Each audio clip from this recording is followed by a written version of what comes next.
Sa ngalan ng Ama at ng Anak at ng Espiritu Santo.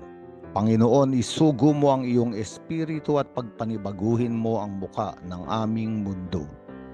Ang ebanghelyo sa araw na ito ay mula kay San Juan, Kabanata 15, talata 26 hanggang Kabanata 16, talata 4. At patuloy sa mabuting balitang ito ay ang pagsasalita ng ating Panginoong Hesus patungkol sa Espiritu Santo, ang tagapagtanggol na darating. Ang Espiritu Santo ng katotohanan na susuguin ni Hesus mula sa Ama, at ang Espiritu Santo ang sasaksi at magpapatotoo na si Hesus ang Panginoon, ang Kristo, ang anak ng Diyos. At kapag dumating ang Espiritu Santo sa ating buhay, kung paano ang Espiritu Santo ay saksi ng kadakilaan ng Diyos, sinabi ng ating Panginoon sa Ebanghelyong ito na ang mga taong may Espiritu Santo ay magpapatotoo rin sa kadakilaan ni Hesukristo na ating Panginoon.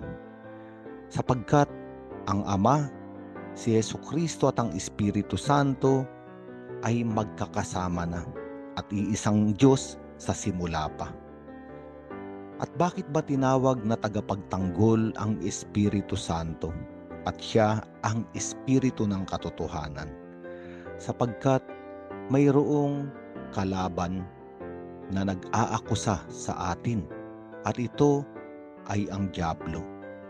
Ang dyablo ay gagamitin ang ating nakaraan, ang ating mga kasalanan, kahinaan at pagkakamali na nalinis na at napatawad ng ating Panginoong Hesus sa kamatayan niya sa krus at muling pagkabuhay. Ngunit ang dyablo ay patuloy na huhukayin ng ating nakaraan upang tayo ay kondenahin. Ang gawain ng Espiritu Santo ay bigyan tayo ng konsolasyon at ipagtanggol sa akusasyon ng kaaway. Ipaalala sa atin ang kapatawaran at pag-ibig ng Diyos na ipinakita sa mukha ng ating Panginoong Hesukristo. At ito ang pinatototohanan ng Espiritu Santo. At ito rin ang galaw ng Espiritu Santo sa ating mga buhay upang tayo ay magpatotoo rin at sumaksi sa kadakilaan ng pag-ibig ng Diyos sa atin. At sinabi ni Jesus sa Ebanghelyong ito, na sinasabi ko ito sa inyo upang huwag kayong mawalan ng pananalig sa akin.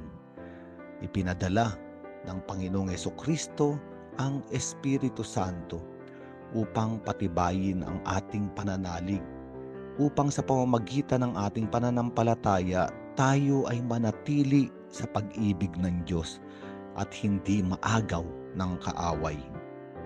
Ano man ang mangyari sa ating buhay, dumanas man tayo ng mga pag-uusig, ang Espiritu Santo ang magpapatatag at magbibigay lakas sa atin. Kaya nga sinabi ni Hesukristo sa huling bahagi ng Ebanghelyong pinagninilayan natin na ang mga alagad daw ay ititiwalag sa mga sinagoga at darating ang panahon na ang sinumang magnais na patayin sila ay mag-aakalang naglilingkod sa Diyos. Subalit, sinabi ng ating Panginoong Hesukristo na ang Espiritu Santo ang gagabay. Ang Espiritu Santo ang magbibigay ng lakas upang manatili sa pag-ibig ng Diyos sa harap ng mga pagsubok na ito. Ipinapahayag ang mga mabuting balitang ito patungkol sa Espiritu Santo sapagkat sa pagwawakas ng panahon ng muling pagkabuhay o Paskwa, ipagdiriwang natin ang Pentecostes, ang pagbaba ng Espiritu Santo sa simbahan. At sa araw na ito, tayo ay inaanyayahan na totoong humiling na ipadala at isugo sa atin ng Espiritu Santo, na tayo ay ipagtanggol sa napakaraming tinig mula sa kaaway na nais tayong wasakin. Ang Espiritu Santo ay katulad ng langis na pinaghihilom ang anumang sugat. Siya ay banayad na hangin na sa atin ay kumakausap. Siya ang inspirasyon na nagbibigay kulay muli sa ating buhay. Tayo ay magpasalamat sa ating Diyos at sa ating Panginoong Hesukristo sapagkat hindi tayo iniiwang nag-iisa sa daigdig na ito.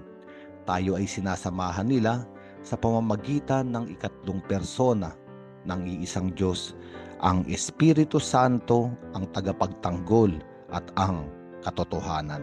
Sa ngalan ng Ama at ng Anak at ng Espiritu Santo.